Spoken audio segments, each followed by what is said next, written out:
1996, une année un peu d'anxiété parce qu'à la fin de 1995, Tennis Canada fait savoir à l'organisation qu'il faut qu'ils vendent le tournoi. Pour eux, c'est lourd de faire Toronto, Montréal et Québec à la suite pour leur organisation.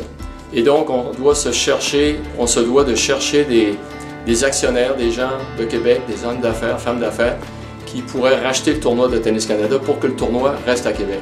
On venait de perdre les Nordiques en 1995, donc les gens d'affaires se parlent et disent on ne peut pas aussi perdre un autre événement, même s'il n'est pas aussi grandiose, c'est quand même un événement que les gens s'étaient accaparés et aimaient beaucoup. Alors, c'est un fait que l'organisation s'est mise au téléphone, appelé les gens et je vous dirais qu'entre autres, Patrick Roy répond présent à cet appel-là. Des gens comme Louis Paquette, qui est devenu le président financier de la Banque nationale, qui est devenu président pendant les 10 années suivantes. Alors ces gens-là, ça n'a pas été long. Tout de suite, on dit oui, on est présent, on veut que le tournoi continue.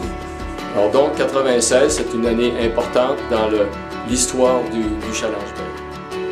Alors cette année-là, c'est une Américaine, Lisa Raymond, qui gagne le tournoi. Une joueuse très dynamique, le genre service qui monte au filet et un style que les gens ont beaucoup aimé. Pas moins de 6 Canadiennes participent au tableau principal. Et donc, c'était une autre belle édition et content que ça continue. Et la bonne nouvelle aussi, c'était que les principaux partenaires, Bell, Banque nationale, Pepsi, entre autres, décidaient de continuer avec l'organisation.